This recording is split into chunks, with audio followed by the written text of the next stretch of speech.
Welcome to the Baseball Together podcast with your hosts, Blackjack Brad and Briggy Blue Eyes. And now, Baseball Together. Baseball family, welcome to this week's episode of the Baseball Together podcast. I guess this is segment 2 of this week. And coming up in just a few days, we're going to get regular baseball season where we will have 3 episodes per week. And you can join us in everything we're doing. It's very exciting. We're very happy to be here. Really quick, before we get into the Colorado Rockies Mount Rushmore, I want to remind you about our friends at Pillbox Bat Company. They take fine art and they use baseball bats as the canvas. And it's basically the coolest thing we ever saw in our whole lives.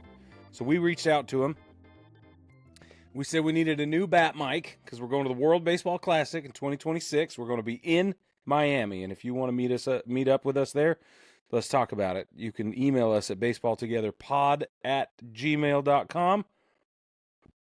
But that's not the point. The point is Pillbox Bat Company does an incredible job creating fine art bats. They're great people. You can check out the interviews we did with them. The end. All right. Colorado Rockies. They have been around since 1993 when they were franchised into Major League Baseball as an expansion. I have to ask, since they haven't been around that long, do you remember when the Rockies came into the league? No, barely. I mean, kind of, but not really. Yeah, I do. I accidentally got one of their hats one time. I was at a baseball game. I wanted to get a Marlins hat because I knew that the Marlins hat was sick, right? And especially as like a, 7-year-old, something like that? I don't know. 7-year-old, like 8-year-old. Yeah. I was like, that is a sweet color. And so yeah, I that's right. thought that the Marlins were the Rockies because I was young and didn't know better. And so I asked the person for a Colorado Rockies hat, thinking I was getting the Marlins hat. The teal, they gave me this one. And I was like, and at that point it was too late. My parents had paid and there was a big crowd of people and I got shuffled off and I was like, this isn't the hat that I wanted. Yeah. But now it's the hat that I have. So nice. I'm a Mariners fan in the American League, and I'm a Rockies fan in the National League, and that became a thing for several years. That's awesome. Yeah, I always ended up on National League teams in Little League and Rec League and whatever. Such a weird, all the time, right? I know, every time. So I was a D-back, and I was a Rocky, and I was a Brave, and I was all this. It was really interesting. So I guess that's probably, whatever awareness I had when they expanded to Denver was, I probably ended up in the Rockies Rec League team the next year or whatever. Didn't know any better. There you go. But those vests, those sleeveless jerseys, I remember those. We're going to talk about that. Okay, they've been around for 32 seasons. Their record is 2,321 wins to 2,699 losses. That's 462 win-loss percentage. They've had 5 playoff appearances. They've won 1 pennant, 0 world championships, though they have appeared, obviously. Winningest manager, Bud Black, 537 wins, 657 losses. That's good for 450 overall. They have retired 3 numbers. 17, 33, and 42. Obviously, Jackie Robinson's 42. 17, Todd Helton. 33, Larry Walker. Brad, tell us where the team name comes from. Real quick, fun fact. You said the 5 playoff appearances. Despite those 5 playoff appearances, Brig, have never won a division title. I know, isn't that crazy? Not a one, yeah. So, super interesting. Okay, team name origin. This is interesting. This is according to teamnameorigin.com. I'm just going to read it to you, Brig. Team owners went with the Rockies in 1989 when the area was granted an expansion team. The name not only was a reference to, obviously, the majestic Rocky Mountains of the region, but was also used by the horribly unsuccessful NHL hockey team that played in Denver from 1976 to 1982. Many locals rejected the use of a bad hockey team's nickname, but team owners stood by their decision to bring back the moniker to a professional sports team in the area. Rockies CEO John Antonucci at the time said, "We feel very strongly that the Colorado Rockies might be one of the strongest names in all of professional sports." Whoa. Wow. Would you how much would you agree or disagree with that? I'm not gonna say absolute disagree, but like on what level do you think you would agree or disagree with that? That it's the strongest name in professional sports? Yeah, obviously not the strongest, but is it a good No, but name? I mean, is it? It's catchy. It rolls off the tongue. It's got like a staccato linguistic thing. Mm-hmm. Colorado Rockies, right? Or if you want to do it differently, it'd be Colorado Rockies, right? With the emphasis. I don't know. I don't hate it, but I do think it requires both words to pack the punch. I think if you just say the Rockies, then it weakens it significantly. I can see that. I do think it's a really good name, though. I think you're right. Like it is a good name. It has that staccato. It packs that punch. Um, I am glad they went with Colorado because Denver Rockies wouldn't have the same. Like you got the Denver Nuggets, the Denver Broncos, the Denver Rockies, and it may just be because we're not used to it because we weren't used to the Could be. Miami Marlins, right? Mm-hmm. Um, but I think that you need the C of the Colorado Rockies Yeah. to go with. Or Sea of the Rock of Colorado to go with the Rockies. Yeah. Anyway, Huh. it's a solid I name. also think we've been No conditioned. pun intended. Wow. That was awesome. Okay, never mind. I'm not going to talk about our conditioning. We're still Anywho. 12. It's fine. Okay, here's what we're going to do. Baseball family, if you're new to the show, when we do Mount Rushmores, Brad and I go through and we do our own analysis. And through the process of our own analyzing, we end up with what we think four players, four names. They don't always have to be players, but four names that you cannot tell the story of the franchise without naming, without including. And that's how we come up with our Mount Rushmore. So we also don't collaborate, we don't share notes, and we always overlap at least one time, every time. I think we're going to overlap a lot on this one. We're probably going to overlap a lot on this one. But without further ado, Brad, will you go first? All right, for my first guy, I feel like I'm going to go with the most obvious, probably the most obvious. It's the most recent Hall of Fame inductee for the Colorado Rockies. Got to go with Todd Helton. Mm-hmm. Part of this, to me, felt like it was an obvious, super obvious, easy pick because before he was inducted into the Hall of Fame, before he was voted in, I had been calling for several years for him to be inducted because I felt like the impact that he had on that team overall was massive. That like if you were not a Rockies fan and somebody said name one Rockies player, who were you gonna name? Todd Helton. For sure. Was most likely the one from the last 15-ish years who you're gonna name, right? Yeah, and it helps you're probably right. that he was a lifer, 97 to 2013. Played for the Rockies the entire time. Had a pretty solid peak from 2000 to 2004. Finished top 5 in MVP voting. Led the league in, this is in 2000, led the league in WAR, 8.9, hits, doubles, RBIs. Won a batting title. Led the league in OPS at 1162. That's pretty good. And I understand a lot of people with their concern, like, well, he plays in Colorado. Okay, Sure. but not everybody puts up these kind of numbers in Colorado. Right? Right. Like that was my argument with Todd Helton is like there is a lot of mediocrity coming out of Colorado. Of course.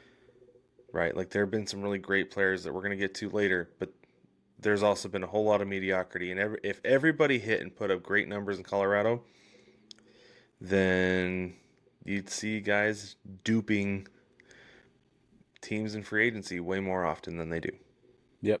So, but to have a guy Todd like Helton, that who spent 17 whatever years in Colorado and was able to put up consistent numbers, it's unbelievable. Mm-hmm. Well, in addition to that, like I said, 5-time All-Star, 3-time Gold Glove. So not only was he doing it with his bat, he was doing it with his glove. 4-time Silver Slugger. Like I said, had a batting title, won a batting title. I think that he is like the guy. He has a center spot on the Mount Rushmore for the Colorado Rockies.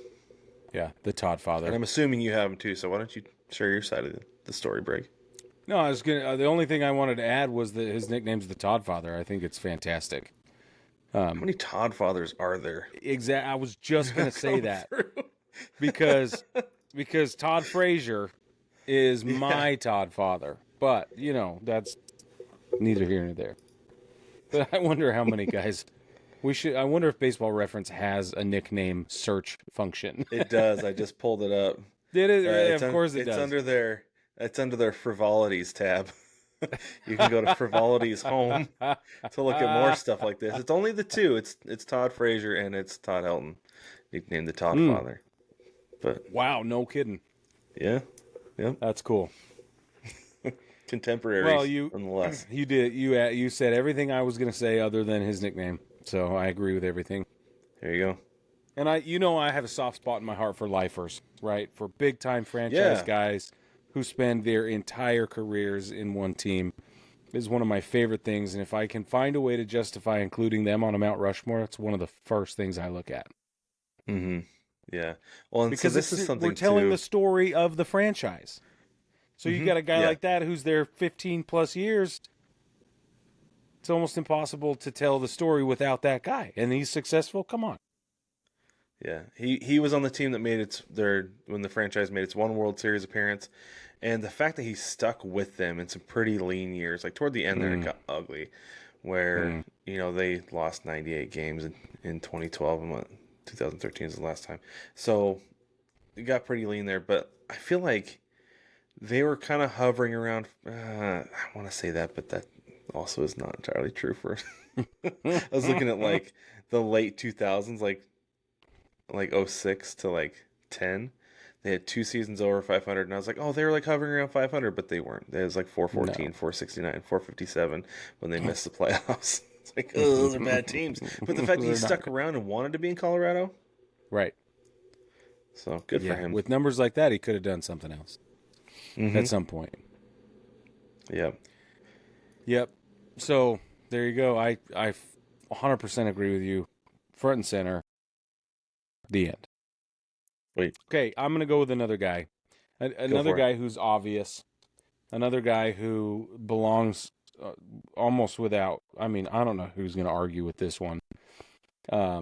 He spent 10 years with the club. He accumulated a 48.3 WAR just in that time with Colorado. He's got a career 72.7 WAR. A career batting average of 313 with 383 homers. And a surprising 230 stolen bases. This guy's in the Hall of Fame. This guy won an MVP. He's 5-time All-Star, 7-time Gold Glove. 7. 3 Silver Sluggers and 3 batting titles. It's Larry Walker. You're like, Well, and he won an MVP in 97. Yeah. By leading the league in several categories. WAR 9.8, which is astronomical. Yeah. Home runs 49, slugging on base percentage slugging had a 1172 OPS. That's pretty good. It is. I like him for a lot of reasons. Excuse me, a lot of reasons. And like he led the league. So look, in 97, right? He led the league in home runs with 49. We've got him leading the league with on base, you mentioned, slugging, you mentioned, OPS. But then he did it again with batting average the next year in 98 with a 363. And then he did it again in 99 with a 379.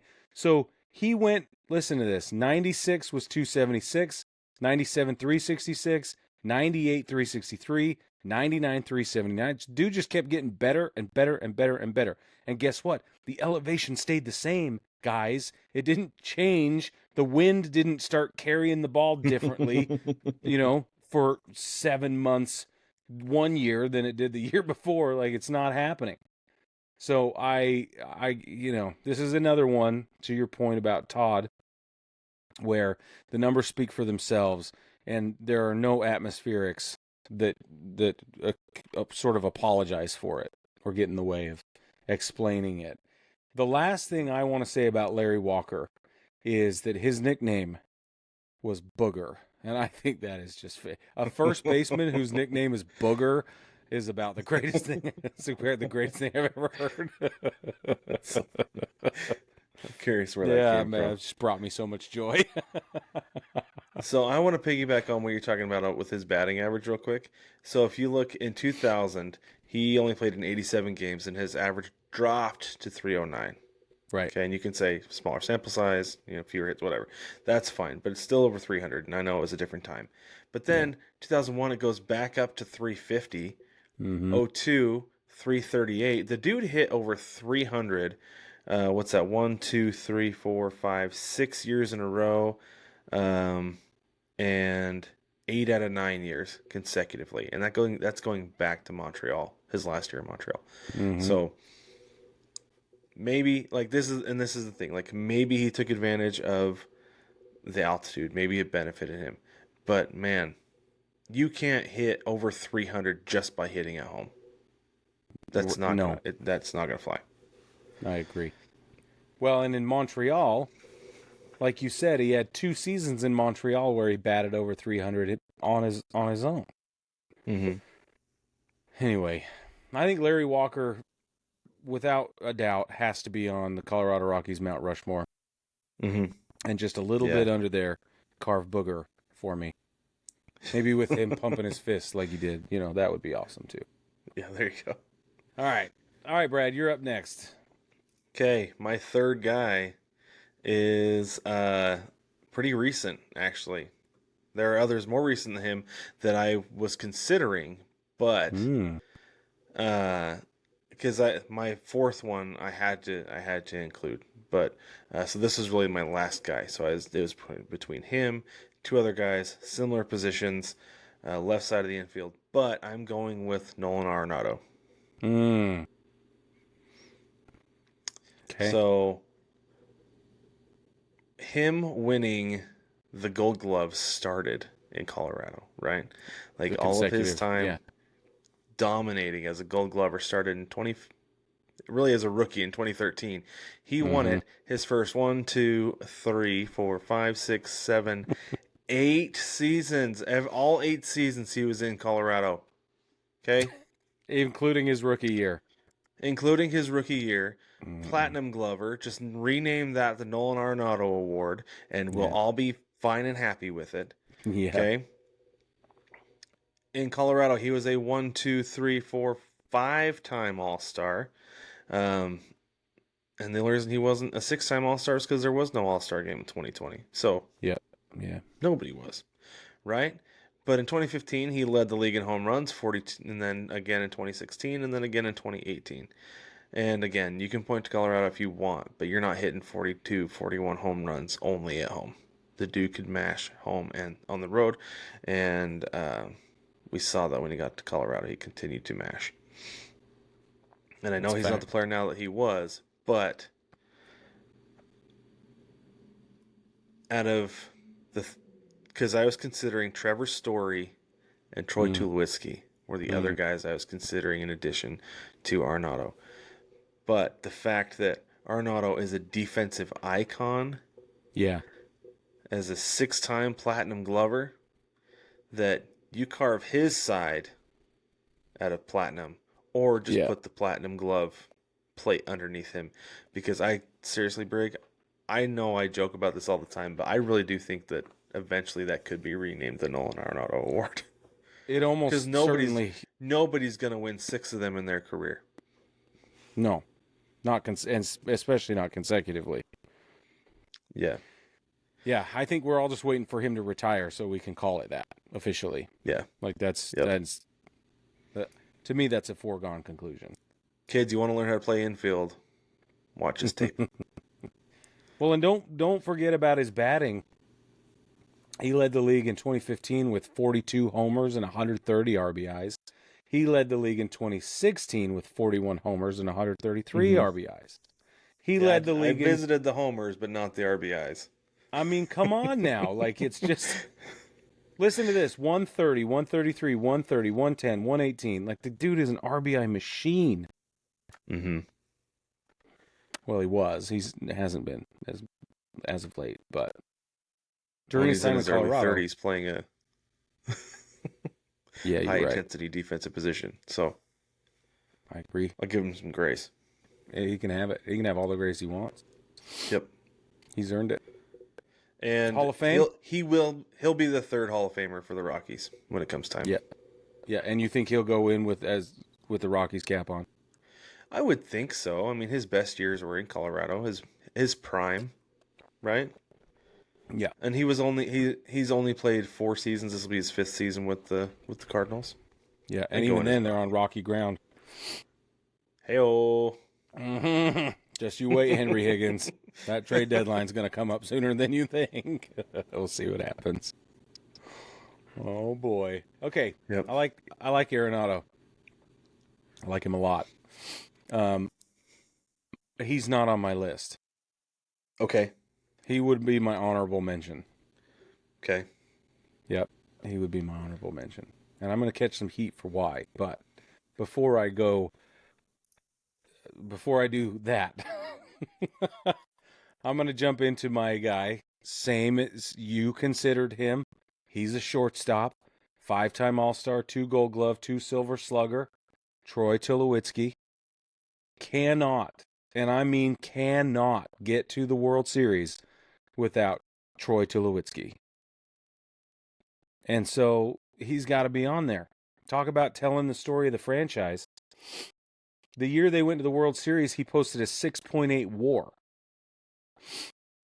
He's got a 44.5 WAR, according to Baseball Reference, all by himself across his career. He got a 39.5 WAR in his 10 years in Colorado. So the best time of his career was in Colorado. Some of the best years Colorado has ever seen have been with Tulowitzki, and that World Series appearance came with him helping anchor that infield. In that year, he also finished second in Rookie of the Year voting. So, looking at his line, he didn't lead the league in anything that year. Now, you can say that's the rookie year, but if you look out all the way down, he didn't lead the league in anything ever. Right. But for him to be such an icon in Colorado fan memory, right? He holds such a special place for Colorado Rockies fans. I think that if we didn't mention Tulowitzki as needing to be on this list, first of all, we would have done a disservice to the list. But second of all, I think we'd have been making some Rockies fans angry because that's how they just love him. And rightly so. Right. Yeah, and he was actually like my official runner-up. And the one bugaboo I think I had with him is that he never led the league in anything, like you said. Right. And so it didn't feel like he was quite as dominant to me as Arenado. However, like you said, you don't get to the World Series without Troy Tulowitzki. You don't. And can I tell you my quick Troy Tulowitzki story, Brig? Yeah, of course. Yeah. So March 10th, 2007, it's at a spring training game in Tucson, and we're looking at these, and this was like, I know this wasn't that long ago, Brig. It was almost 20 years ago. I understand, but like, you might as well be going to a high school game at this point, at least with this spring training facility, because we're sitting in bleachers, everything. Okay, It's that small. Yeah. they gave us free paper programs with the lineups on them, and I remember going through and being like, Troy Tula, how do you say this guy's name? Yeah. And then like a couple years later being like, oh, that dude. Oh. Or even like later that year being like, oh, that dude. I remember that dude. Yeah. Yeah, that's awesome. But anywho, no, solid pick. I absolutely agree with you that he is. So if it wasn't for my last pick, I would have had him. I'll say that. Okay. So he is like my runner-up. Do you mind if I go ahead with my last guy? I would love it. Okay. To say guy, though, hold on. If we overlap on this one, I'm going to lose it. we won't. We think that, but we'll see. But I will just be prepared. I'm going to lose it if we overlap. All right. My fourth spot on the Colorado Rockies Mount Rushmore belongs to Dinger the mascot. Because any team that has a dinosaur as a mascot You did absolutely deserves to put it on their Mount Rushmore. And Brig, I need you to quit being a war-hardened wet blanket and let the kids have a cuddly triceratops running around the stadium as their mascot. And I'm charging you with curmudgeonry and poopy pantsery. You scripted that. Okay. That was too good. I may or may not have. But nonetheless, it's all accurate. That was great. We need more dinosaurs in sports. So I'm putting the Triceratops on the Mount Rushmore. Now, do you know the story behind Dinger, though? Why they have Dinger? Boy, I'm about to find out, aren't I? You're going to find out if you didn't know already. I'm going to tell you. So when they were digging to build the stadium, they found a Triceratops skeleton, like in the site. They did? Yes. That's where Dinger comes from. Okay. Yeah, that's why it's a Triceratops. Right. Yeah. All right. They could have done anything. Could have done a bobcat like the Diamondbacks used. Could have done a cougar or anything. But no, they paid homage to the dig site where the stadium was built with the Triceratops skeleton that was found. I don't hate that. I don't hate that at all. The story. I don't hate the story. Okay. Let me be clear. You get your dinosaurs out of baseball, but I'm really happy with the way it's story. Need more dinosaurs in baseball. I love the Toronto Raptors.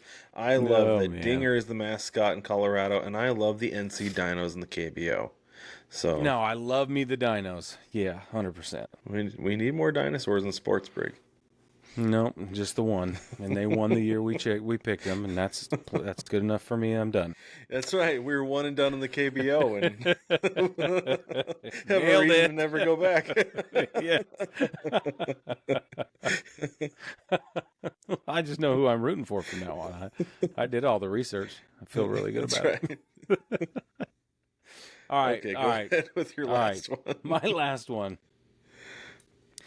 This is where I might catch some heat. Okay. Okay. And I'm willing to take it. That's totally fine.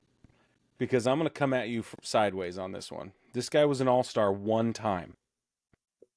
He did it in Colorado. He had a 12-year career. 6 of those years were in Colorado. So I've already stepped away from one of my favorite rules. It's unofficial rule. In that...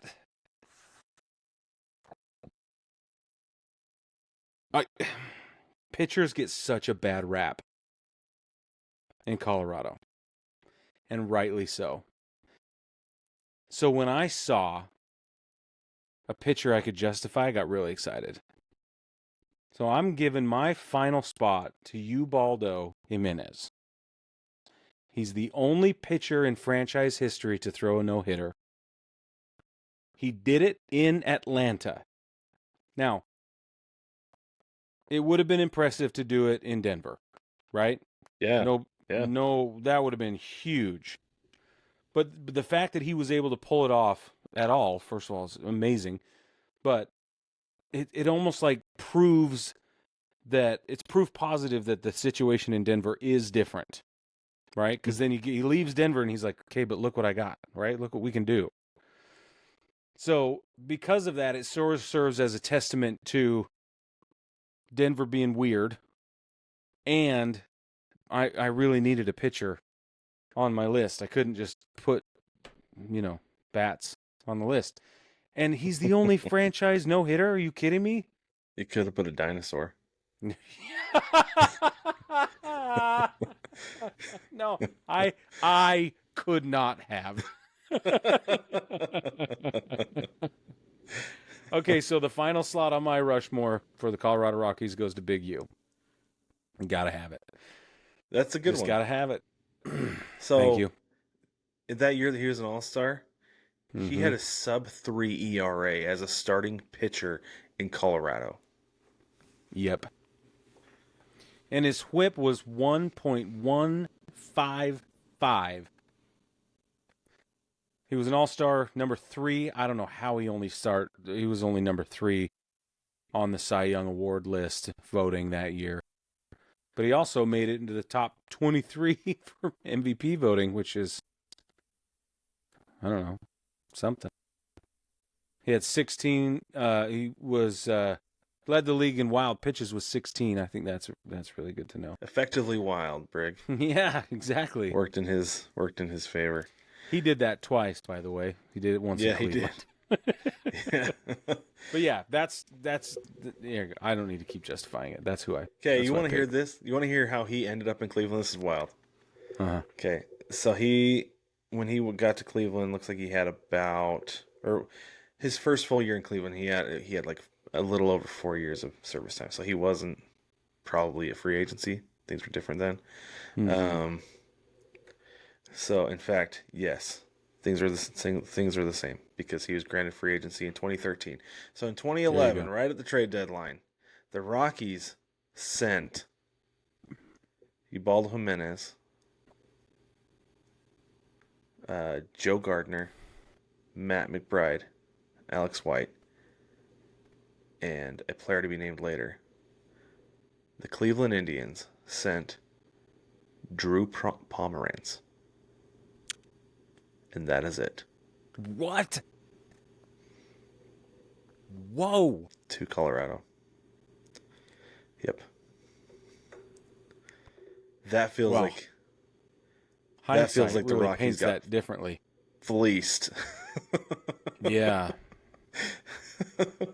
Yeah, that's wild. Mm-hmm. Anyway, baseball family, let us know what you think. Who would you put on your Colorado Rockies Mount Rushmore? If you're a Rockies fan, casual, diehard, or otherwise, let us know if you're really upset with the choices. Let us know if you're really excited with the choices that we made. And what would you do differently aside from the dinosaur that we do not need carved in granite on the Mount Rushmore? Brad wants it. But we need to know if you agree with me because that's the right answer. Before we get out of here, don't forget to like and subscribe and rate and review the channel.